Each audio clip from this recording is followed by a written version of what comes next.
Today on Let's Wine a Little, we share a variety of resources to grow and expand your wine knowledge. From 2 books dedicated to the world of wine to wine clubs and apps, we're going to get your wine mind right.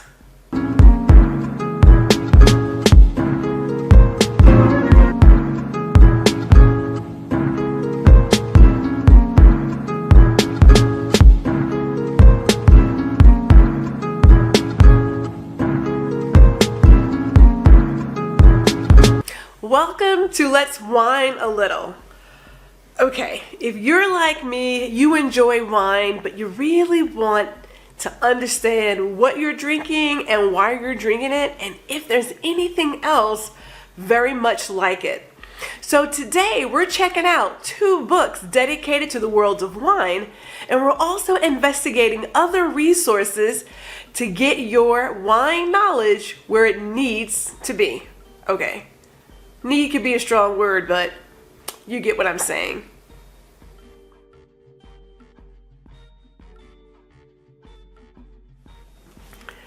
Everybody wants to go wine hopping and wants to get a glass of something or pop a bottle. But how many of us are really invested to where we want to get our education on and really know what we're drinking? We've got some ideas for you, and it is going to start with this book, What's All the Whining About? Let's get into the deeper details of this book. Now, here's how I like to say that this has been laid out. 1, there is a place for history. I know some people think they don't need to know X, Y, Z, but I can tell you, as a person who has gone to a restaurant and asked about a particular wine, was it the French version or the version from Argentina, and the person telling me they only come from France, I understand. History makes a difference, especially if you're the bartender, but I digress. First, she talks about the history of wine, so that you understand the regions, the different grapes, the different varieties. That I really do appreciate, because then it will help you figure out which ones you really like. Then she goes into how wine is made. And again, having these history lessons, it's not just there to fill in some space. I do believe there's a place for putting the history with the experience of the wine that you're drinking. It makes all the difference, in my opinion. But then it gets even better. She goes into understanding the wine bottle sizes, and reading the wine label. Now, I know there's a lot on those labels, and sometimes it can leave you with a headache if you're not careful, because there's so much information. But when you take the time to recognize what information is there and how it can be used for you, it will make a better shopping experience the next time you're in the grocery store or one of your big box wine liquor stores. How do we buy the wines? I admit there have been times where I've simply purchased a wine based on the bottle. I know, marketing, but it's kind of worked out sometimes. But if you're not sure how to buy your wine, then the book will definitely help you figure out how to buy the wine, and more importantly, how to store those wines properly. Now, in my home, I have a couple of bottles placed up on places for decoration. I have no intention of ever drinking those bottles. Some of those bottles were signed by the vintner, so I'm never going to open them. However, I would never truly store the wines that I am drinking in that manner. So this is where, hey, am I storing my wine properly comes into place. Do I want to keep it on the countertop? Should I put it into a small wine fridge? If it's in the wine fridge, what is the suggested temperature for the types of wines that I have? Maybe I've got a little bit of red, a little bit of white, and a little bit of champagne. How do I pick the best temperature there? How do I even choose an appliance to store my wines? Because wine fridges are not created equal. You can get some really fancy dancy ones there. The cool thing is you don't have to go into that not knowing what to look for. The book will help you figure out what are some of your best options. Now the fun part starts with the glassware chapter, and I love glassware. I do believe in having the right glass for the occasion and the cocktail or drink of the day, but it does not escape me that every now and then I'm going to pour something into a glass tumbler and be happy with it. But if you're not in tune with the different types of glassware and how the glassware impacts your tasting and your overall wine experience, then that chapter will definitely be for you. Yes, you can get a goblet for red wines or white wines, and there are some everyday wine stemware that will also be great for what you're serving. And then it gets really fun, because once we've got the glassware figured out, it's time for that tasting journey. Now, some people, when they go to the restaurant and the person comes and gives them that bottle and they're like, hey, you want to taste it? And they're like, I don't know what to do. What am I supposed to do? Should I taste it? Yeah, go ahead and taste it. Okay, no need to be confused or wonder if you're doing it right. There is a quick chapter on what the tasting looks like and why we actually do the tasting that I will tell you.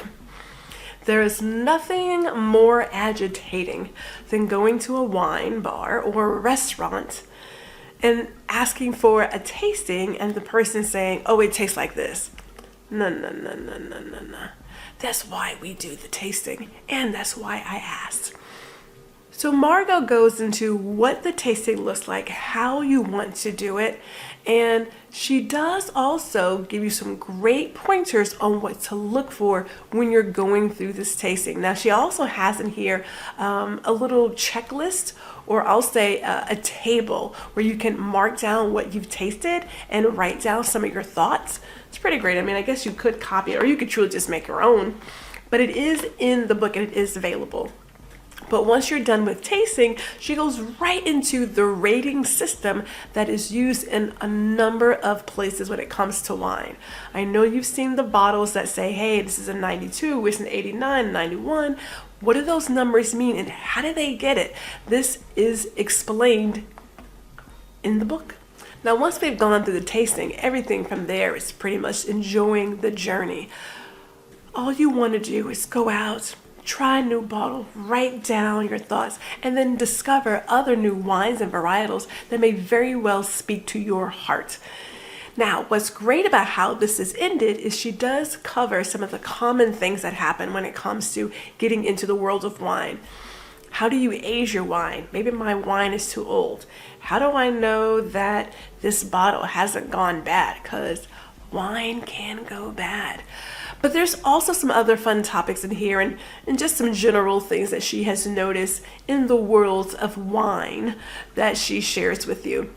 If there's anything that I really, really love about this, and I've said it before, it's the glossary. That glossary covers a number of the different wine varieties that are available. So if you've never had a Muscal, you don't know a Chardonnay for a Chablis and all the different things, it's gonna all be in that glossary. So if there is ever a book that I would highly recommend for anyone who is just starting their wine journey, or you're already on the wine journey but would like to add a great quick resource to your library, go ahead and put this on the list. Again, it is What's All the Whining About? The Beginner's Guide to Learning Wine Snobbery. And I can't say it enough, this is under $11.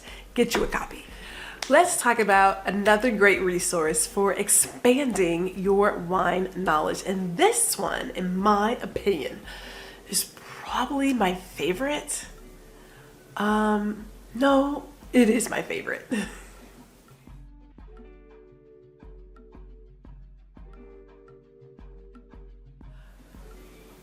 I saw this book and I said, I have to have it. Now, first of all, this is very much the same way sometimes I pick my wine.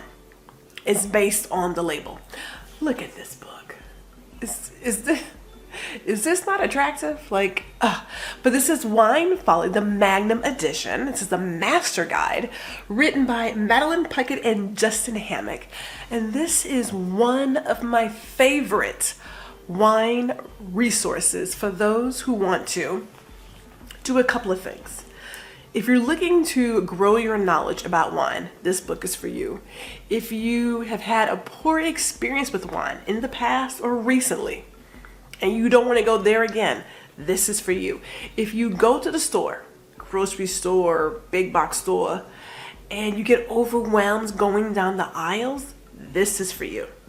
Or if you have some friends and they feel as if they know what they're talking about, and you're like, I don't know what they're talking about, this is for you. Now you got that covered.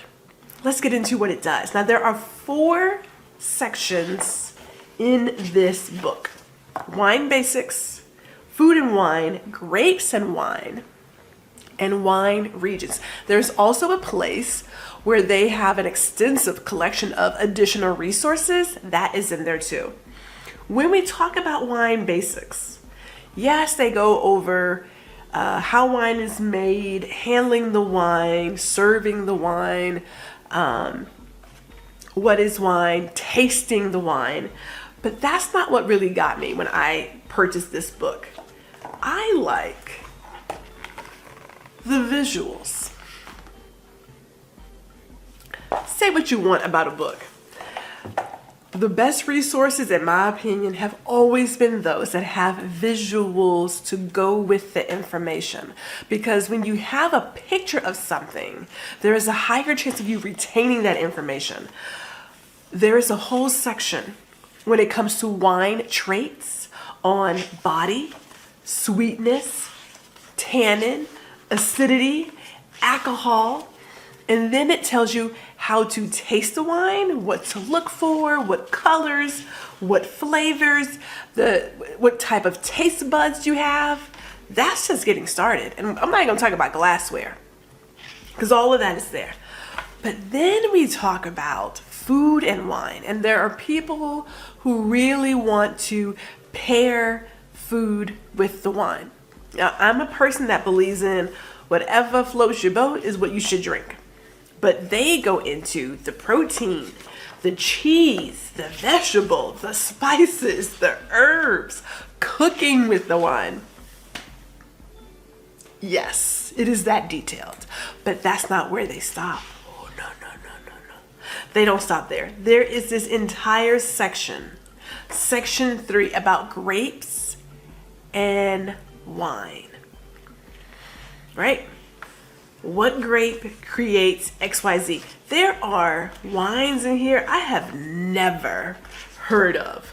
So when we say there is so much to explore in the world of wine, we mean that. What's really cool too, though, I'm gonna pick up one of those. One of these pages. I'm gonna go with the Pinot Gris. All right. So it gives you the page of the grape and the wine it creates. It gives you a phonetic spelling, but then it has body, sweetness, tannin, acidity, and alcohol, and where it falls on that scale. Also, what glassware it would be served best in, what flavors you get, where it grows, how to store it, should you decant it, how much to spend on the average bottle, how long it should be in your wine fridge or your cellar, and then if you like this wine, what other wine you should try. Y'all, when I tell you one of my favorite resources, it's for this alone. This is what I'm talking about. This is what I want. I want to know that if I enjoy a Vouvray, that I can come back and get something similar to that. I want to know that. But lastly, it talks about regions. Now, I was at a bar some time ago, having a little glass of something, and I enjoy a good Malbec, right? I enjoy it. But I asked the bartender, is this French or is it from Argentina? And he gave me this look like, they're all from Argentina. No, they are not. That grape originated in France. But when it got to the people down in Argentina, the soil loved the grape, and that's why when people hear Malbec, they automatically think that it's coming from Argentina. That is why. It's not where it started. I love how it gives you the history. So people like me who enjoy the champagne, it's going to give you everything you could have ever wanted to know about what wines are produced where and what you might want to explore. Now let me just see what the US has. Hold on here. Let me see what we have for United States. Oh, we got all the stuff, including Tejas, Texas. Of course, California has a really nice thing. It's got quite a bit in here actually for what to explore from the US. Central Coast, North Coast, California, Oregon, Washington. We have all the things in here. I'm telling you, this is a resource that I don't believe you are going to be upset with if you have family and friends who enjoy wine. You should get this for them. We're talking under $40 for this book. It is well worth the investment, and you are going to leave here happier. And I do believe if you're going to continue on the journey of exploring wines, why not have a great guide by your side? Check out Wine Folly Magnum Edition by Madeline Puckett and Justin Hammock. Don't you love it? Okay, so you have options, right? What's all the whining about? Man, all that info for under $11. But that Wine Folly, oh my goodness, what a beautiful book. So many images and so much information. You truly cannot go wrong with any one of those purchases. But let's dig just a little bit deeper into how else we can grow your wine education.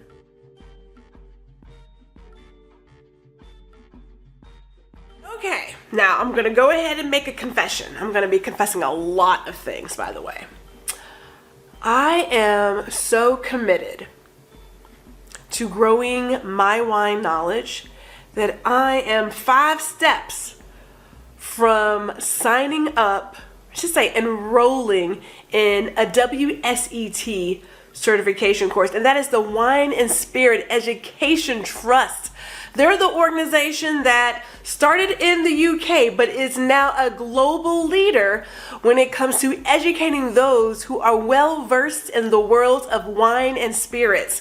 They offer certification for not only wine, because if you want to be a sommelier, it is the place to go, but they also focus on beer, sake, and alcohol. Now, you're saying to yourself, why would I ever get into a WSET online course? Or you could go to physical class if you wanted to, depending on your location. If you're a person who is considering getting into wine and you want to start your career, that's the way to go. But the level 1 certification is one of the best certifications for people who are just really interested in learning more about wine. Hello, wine lovers. Hello.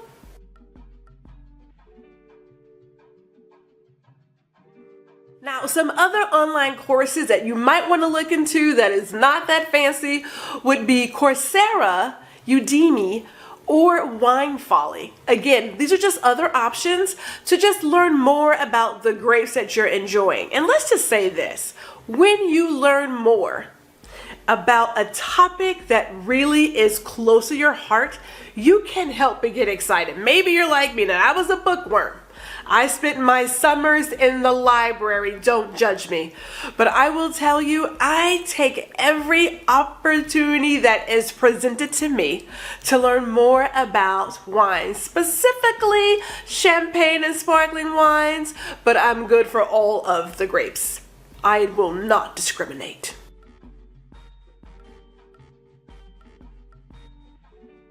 Oh, here's my second best way to really get your knowledge up is wine tastings. Depending on where you go, you can taste just about any winery's wine collection. I have yet to go to a wine vineyard. I guess I should say a winery. I've yet to go to a winery where they have not had a free wine tasting on deck. And I want to make sure we're clear here. Everybody has their own rules, but most wineries want you to sample the merchandise because once you try it, you'll probably buy it. I should put that on a t-shirt. For the wineries I have toured, I have seen them do anything where you could try 4 other wines, and I have tried some where you could try every single varietal available. Those are the best. Now keep in mind, you're not getting a whole glass. You're getting like a couple of ounces, enough to sip, see, taste, and swish. Right? So you're not going to like go home tipsy unless you're really, really on the light side, but you will have a slight buzz depending on how many you try. What's also great about enjoying a wine tasting at a winery or any other vineyard is that you get to meet the wine masters. They are always open to sharing the story about the grape, how long it was aged, where it was grown. I mean, the information is just limitless. It is one of the best activities ever. Now, I live in Texas. Texas does have their fair share of wine. I am not too far away from Grapevine, so when I really want to go wine hopping, I park the car and I just go up and down the street because it is packed full of great Texas wines.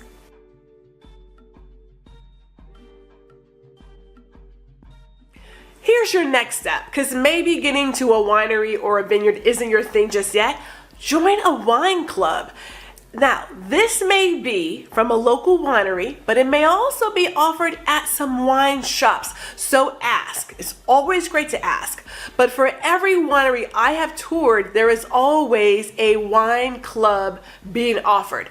The wine club is typically free, but what you are committing to is committing to buying so many bottles of wine, either every 3 months, every quarter, so many a year, whatever it is. The details will of course depend on the club, but I highly suggest wine clubs because how else do you get to taste grapes you never even thought of? Now, every now and then there may be one I'm not crazy about, so I'm like, but it is fun. It is fun. Now, there have been some other wine clubs that will send you random wines so many times a year. Depending on your state, you may or may not be able to participate in it. There is one that I always get a coupon for, and the state of Texas is a no, so I never get to enjoy it, but I do like to travel, and when I travel, I always ask, do you ship to Texas? So for those places, I do get a chance to join a wine club and enjoy a set of 2, 3, 4 bottles every 3 months.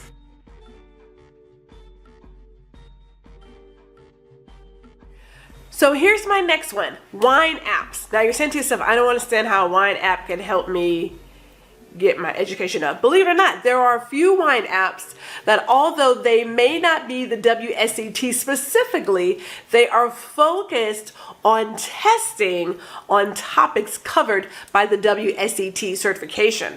Now, I have taken a couple of these tests, these sample tests. I have yet to pass one, but I also haven't studied, so cut me some slack. But the cool thing is, even if you just want to see how much you know about wine, you might be really surprised what's going on up there in that noggin of yours. So check out some of the wine apps so you can play with the knowledge. You never know. You may be at a networking party, or you may end up on a game show and that one question comes up and you're like, I got it. I got the winner. I mean, stranger things have happened.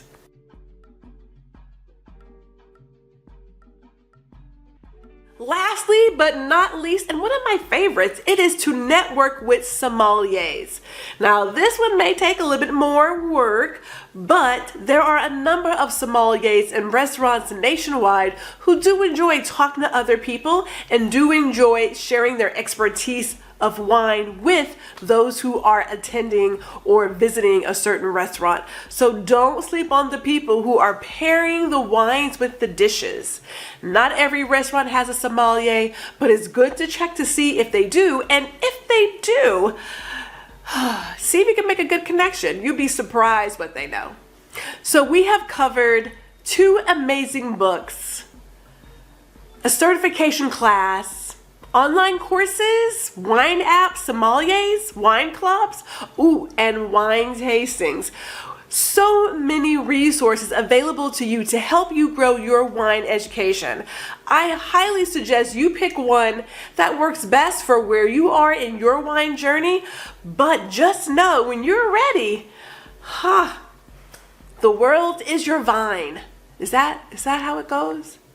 I don't know. We'll see you in the next one.